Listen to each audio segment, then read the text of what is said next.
Deməli, səhərlər məktəbə gələndə servis bu yolu məni gətirir və məktəbin tam qarşısında olmasa da bir neçə dəqiqəlik məsafədə elə hardasa bu Kamazın dayandığı yerdə saxlayır və mən oradan məktəbimə gedirəm.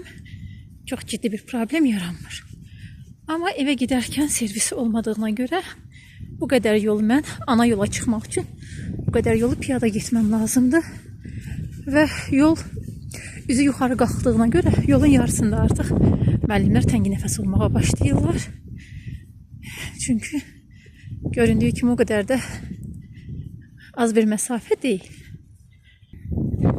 Dağlarda hələ də qar var. Bugün hava günəşlidir. Amma həddindən artıq şaxta var.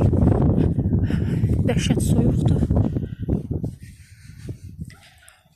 Düzdür, bizim məktəb balaca məktəbdir, amma istilik sistemi çox yaxşıdır. İçəridə heç bir şəkildə çöldə mənfi temperaturda olsa siz bunu hiss eləmirsiniz.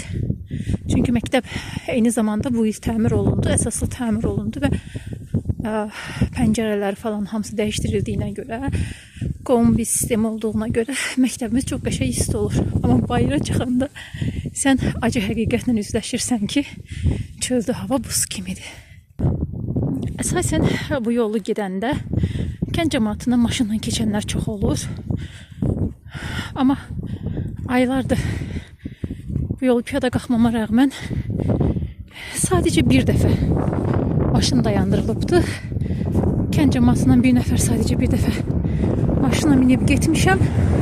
Yerdə qalan heç bir halda kənd cəmaatı müəllimə maşını dayandırmır ki, ən azından ana yola qədər geçsin. Çünki əslində burada hər kəs həmin adamın müəllim olduğunu bilir. Yəqin ki, onların da özlərinə görə doğruları var. Fikirləşirlər ki, ayıbdır, cəmaat nə deyər ya da müəllimə yanlış anlayar falan. Amma hörmətli valideynlər, yanlış falan anlamırıq. Bizim üçün xoş olar ki, heç olmasa ana yola qədər köməklik göstərəsiz, hörmət göstərəsiz və özünüz onsuz da yolu gedirsiniz. Biz də ən azından bu yolu maşınla gedək ki, təngi nəfəs olmayaq. Əslində bəziləri fikirləşə bilər ki, uzaq yerə gedirsinizsə maşın ala bilərsiniz, öz maşınınızla getsəniz daha rahat olar. Bəli, bu mövzuda fikirləşmişəm, amma baxmayaraq ki, sürücülük vəsiqəm var, maşın sürməyi bilirəm. Amma bu yolu heç vaxt öz maşınla gələ bilmərəm, çünki Bakıdan mən çıxanda saat 6-ya işləyir. O saat ümumiyyətlə az qala gecədir. Mən bura çatanda belə hələ günəş doğmur. Yəni qaranlıqda tək başıma o peravalları maşınla gələ bilmərəm, çünki təhlükəlidir. Eyni zamanda yağış yağır, duman çiskin olur. Servislə gəlmək mənim üçün daha güvənilirdi. Ona görə də şəxsi maşınla gəlməyi ümumiyyətlə kimsəyə də məsləhət görmərəm.